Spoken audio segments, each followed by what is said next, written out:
ini sudah saya share ya di di Google Classroom. Jadi nanti materinya bisa teman-teman pelajari juga. Jadi sesuai dengan penjelasan di analisa butir saringan tadi, bahwasannya analisa saringan itu untuk agregat dasar, sedangkan batas-batas tertentu ini digunakan untuk perhitungan agregat halusnya. Jadi apabila tanah berbutir halus mengandung mineral lempung, maka tanah tersebut dapat diremas-remas tanpa menimbulkan retakan. Gitu.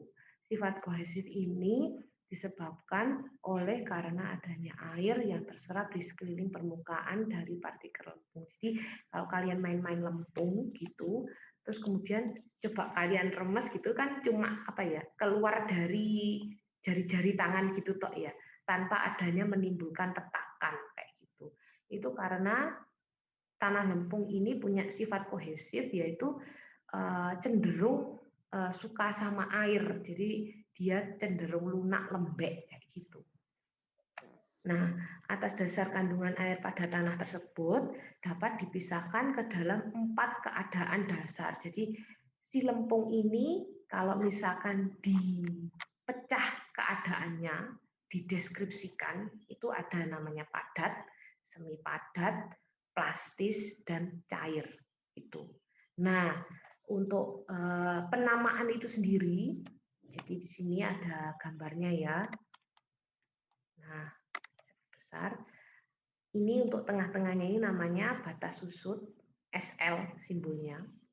Yang tengah ini, kemudian selanjutnya yang tengah sendiri namanya batas plastis, namanya PL, dan yang paling kanan sendiri batas cair atau LM. Jadi untuk simbol-simbol ini nantinya akan digunakan saat kita menghitung batas-batas artebox ini.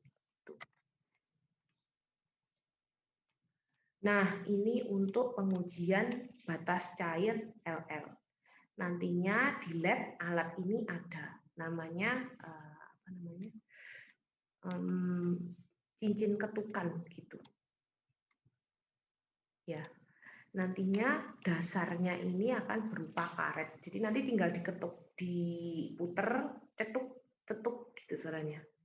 Itu diputer sekian ketukan, biasanya seperti itu. Oke.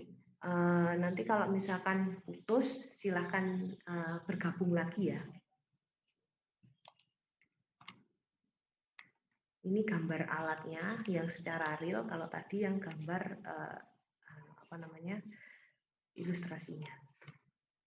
Ini gambarnya, alatnya itu terdiri mangkok kuningan yang bertumpu pada dasar karet yang keras. Ini karet, balokan karet gitu. Nah ini nanti tinggal diputer gitu ya, tergantung dari sekian ketukan gitu. Biasanya sih 25 pukulan. Untuk melakukan uji batas cair, pasta tanah diletakkan dalam mangkok kuningan, kemudian digores tepat di tengahnya dengan menggunakan alat penggores standar. Nanti ini ada gambar ya, di gambar B ini ya. Mana gambar B? Ini alat penggoresnya ya. Dengan menjalankan alat pemutar, mangkok kemudian dinaikkan dan diturunkan dari ketinggian 10 mm. Kadar air dinyatakan dalam persen dari tanah yang dibutuhkan untuk menutup goresan yang berjarak 12,7 mm sepanjang dasar contoh tanah di dalam mangkok sesudah 25 pukulan. Nah, 25 pukulan ini didefinisikan sebagai batas cair atau LL, liquid limit gitu. Nah, untuk tanahnya sendiri aplikasinya nanti ini tidak penuh ya untuk naruh tanahnya. Tanahnya nanti hanya setengahnya ya ini ya, setengah dari cawannya ini. Untuk aplikasinya teman-teman bisa mencoba semester depan. Ini hanya masih kita belajar ngitung dulu gitu ya. Nanti semester depan kalian aplikatif dan ngitung juga, tetap masih ngitung. Namun nanti akan ditambah dengan uji sondir kayak gitu. Ini untuk uji batas cair paling sedikit ada 4 kali. 4 kali pada tanah yang sama, tetapi pada kadar air yang berbeda-beda. Sehingga jumlah pukulan N yang dibutuhkan bervariasi antara 15 dan 35. Jadi nantinya saat kita aplikasi si tanah lempung tersebut, itu tidak hanya satu tanah yang kita ambil. Jadi kita ambil langsung kita hitung. Enggak cuma itu aja. Tapi kita nanti juga akan memainkan, membuat perlakuan kepada treatment kepada tanah lempung tersebut dengan bermain di kadar airnya kayak gitu. Jadi akan bervariasi hasilnya. Nah, kadar air dari tanah dalam persen dan jumlah pukulan masing-masing pengujian itu digambarkan di atas kertas grafik semilok namanya. Ini kertas grafik semiloknya. Nanti akan saya share juga terkait kertas grafiknya.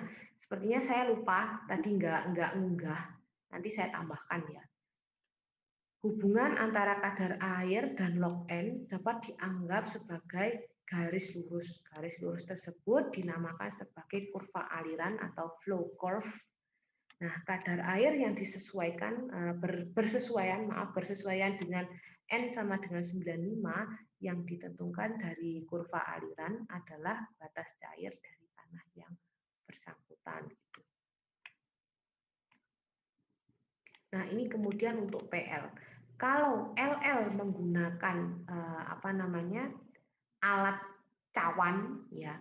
Kalau PL agak sedikit beda. Kalau PL cukup dibuat kayak membuat roti itu, jadi digilik-gilik gitu ya, didorong ke depan ke belakang, akhirnya jadi semacam lingkaran panjang gitu, kayak lingkaran panjang gitu gini ya. Nah, itu nanti sampai dia bisa mengalami retak. Nah, untuk PL ini adalah kadar air di mana tanah apabila digulung sampai dengan diameter 1,8 inci atau sekitar 3,2 mm menjadi retak-retak. Jadi satu tanah, nanti ketentuannya volumenya berapa itu akan ditentukan. Kemudian kalian gilik-gilik gitu ya, gelinding-gelindingin dengan panjangnya sampai 3,2 mm. Nah, untuk batas plastis adalah batas terendah dari tingkat keplastisan suatu tanah. Jadi ini akan melihat seberapa elastis sih si tanah lempung tersebut, kasarannya gitu, untuk pelaksanaan pengujian batas plastis. Cara pengujiannya ini sangat sederhana, yaitu dengan cara menggulung tanah berukuran elipsoida dengan telapak tangan di atas kaca datar. Jadi nanti alatnya hanya pakai kaca datar, gulung-gulung gitu ya. Nah, gimana caranya kita tahu plasticity index atau indeks plastis? Ini disingkat PI. Nah, caranya LL tinggal di minus sama PL. Itu perbedaan antara batas cair dan batas plastis. Jadi PI itu perbedaan antara batas cair dan batas plastis. Rumusnya nantinya PI sama dengan LL minus PL. Seperti itu. Jadi kita harus tahu dulu nilai LL sama PL-nya ya. LL ini tadi batas cairnya, liquid limit. Kalau PL tadi plastis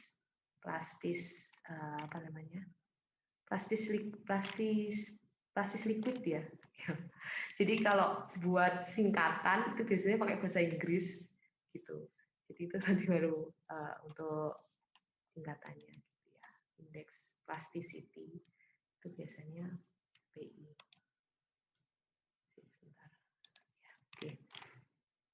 Nah, ini untuk kurva batas cair yang jumlah ketukan tadi ya. Ada kadar airnya berapa, kemudian jumlah ketukannya nanti tinggal dimasukkan di sini. Caranya sama dengan analisis saringan. Nanti teman-teman tinggal, ini juga dikira-kira gitu ya, jadi tinggal dimasukkan hasilnya ke dalam ini. Nah, ini untuk contoh soal.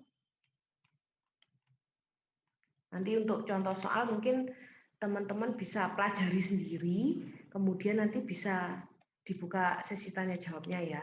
Soalnya di sini sudah saya tuliskan untuk jawabannya juga. Nanti coba teman-teman pelajari dulu. Ini sudah ada. Jadi rentangannya nanti kalau untuk kurva batas cairnya rentangan 10 sampai 100 ya. Ini berapa ini? 10, 20, 30, 40, 50, 60, 70, 80, 90, 100. Pas. Nanti kalau nilainya seperti ini, 25, misalkan jumlah ketukannya ada 25. Berarti 25 antara 20 dan 30. Kayak gitu, tinggal tarik ke atas. Nah, sebelum menentukan jumlah ketukan ini, kalian harus menentukan titik-titiknya ini dulu. Sama halnya seperti yang analisa saringan tadi. Caranya dilihat di sini. Jumlah ketukan 15. 15 kisaran di sini ya. Tarik ke atas. Kadar airnya berapa 15? 77. Kita kira-kira 77 di sini.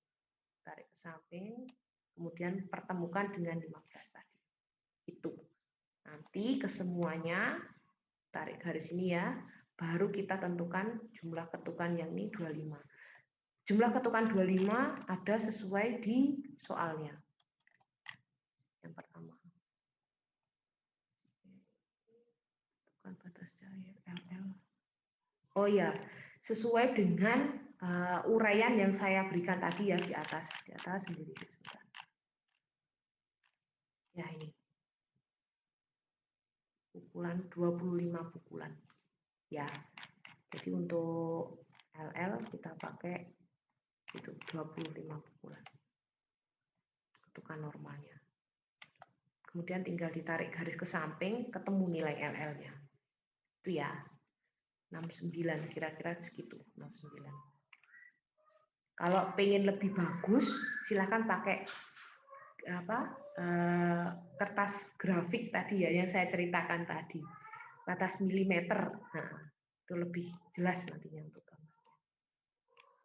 Nah, untuk nomor 2 ini kadar airnya kan ada di tanah A dan tanah B. Nanti pekerjaannya juga sama. Silakan nanti coba teman-teman coba cek dulu gitu ya.